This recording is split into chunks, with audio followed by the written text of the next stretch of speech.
छेदीलाल ने खर खर खराटे भरना शुरू किया तो उसके ऊपर बैठे सारे मच्छर उड़ गए। लड़ाकू विमानों की तरह वे उनके शरीर के ऊपर मंडराते रहे। फिर उनके ऊपर बैठने का साहस किसी को न हुआ। नाक के छिद्रों का छोटा होने के कारण सांस खींचते समय भिन्न प्रकार का खर स्वर उत्पन्न होता और सांस छोड़ते समय भिन्न प्रकार का। सांस के अंदर खींचने और बाहर छोड़ने से तोंद का ऊपर जाना और पुनः नीचे गिरना मक्खी मच्छर को भयभीत कर रहा था। कुछ मच्छर उन्हें छोड़ भाग खड़े हुए और आ गए मेरा खून पीने। अपने बचाव में मैं भी नकली खर्राटे भरने लगा, किंतु कब तक? मेरे सो जाने के बाद अवश्य ही मच्छर मेरा खून पीते रहे होंगे और छेदीलाल के खर्राटे रात के सन्नाटे को चीरते रहे होंगे। मच्छरों के काटने के अनेक निशान मैंने सोकर उठने के बाद अपने मुंह और हाथों पर देखे। छेदीलाल जी दफ्तर में मेरे साथ ही काम करते हैं। दफ्तर में उन्हें कोई महत्वपूर्ण फाइल नहीं दी जाती।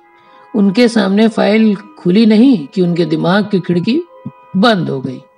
मैं ही उन्हें जगाकर बताता हूँ, ये ऑफिस है, आपके खर्राटों ने टाइप करना शुरू कर दिया है।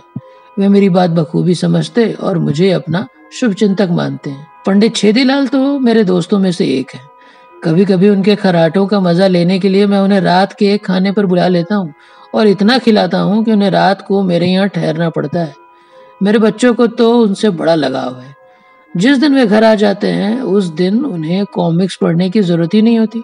वे जानबूझकर उनसे गणित का ऐसा कठिन सवाल पूछते हैं कि खुली पुस्तक के सामने उनके खर्राटे शुरू हो जाते हैं और बच्चे उनके खर्राटों की लय के साथ बोलते जाते हैं, काम बंद करो। बस उन्हें मिला बहाना, पुस्तक बंद की और चाचा छेदीलाल के नाक के छेदों का फूलना और घटना देखते रहते हैं। हाँ, मेरी पत्नी को मीठी से झुंझलाहट जरूर है। एक बार खाना परोसते समय वे सब्जी से बड़ा बर्तन ले उनसे पूछ ही रही थी। उन्होंने 2 बार ये वाक्य दोहराया, पहली बार धीमे और दूसरी बार थोड़ा सा ऊंची आवाज में। वे समझी शायद वे थोड़ा ऊंचा भी सुनते हैं, मगर बात ये नहीं है। कान तो उनके जरूरत से ज्यादा सुनते हैं। उन्हें नींद का झोंका आ गया था। पत्नी के जोर से बोलने पर झोंका टूटा कि वे अपने आप को नहीं संभाल पाए और आगे की ओर मुंह के बल गिर पड़े। पत्नी के हाथ के डोंगे में उनका मुंह ऐसा डूबा मानो सारी सब्जी एक साथ खाना चाहते हो। बच्चों की हंसी छूट गई। मैंने उन्हें सभ्यता के लिए डांटा और छेदीलाल जी को उठाकर बाथरूम में मुंह धुलवाने ले गया। सब्जी के छींटों से पत्नी की साड़ी खराब हो गई। वैसे तो घर में सूती और पुरानी साड़ी पहनती हैं, पर जब कोई मेहमान आ जाता है तो नई और महंगी साड़ी पहनेंगी। साड़ी तो उनकी खराब हुई, पर ड्राई क्लीन के पैसे उन्होंने उस माह के मेरे जेब खर्च से काट लिए, क्योंकि छेदीलाल जी मेरे दोस्त हैं। बाद में छेदीलाल जी से ही पैसे उधार ले महीने के कुछ दिन काटे, वेतन मिलने पर लौटा दिए। छेदीलाल जी का शुभचिंतक होने के कारण मुझे उनका पक्ष लेना ही पड़ता है। एक दिन दफ्तर में लंच के समय उनके बारे में चर्चा हो रही थी। बात छेदीलाल के खर्राटों को सुनकर शुरू हुई। श्याम सिंह बोला, इतना अधिक सोना भी एक बीमारी है। मैंने शास्त्रार्थ करते हुए कहा, श्याम भाई, ये आदमी की विशेषता है, निश्चिंतता है। निश्चिंतता कैसे? उन्होंने पूछा।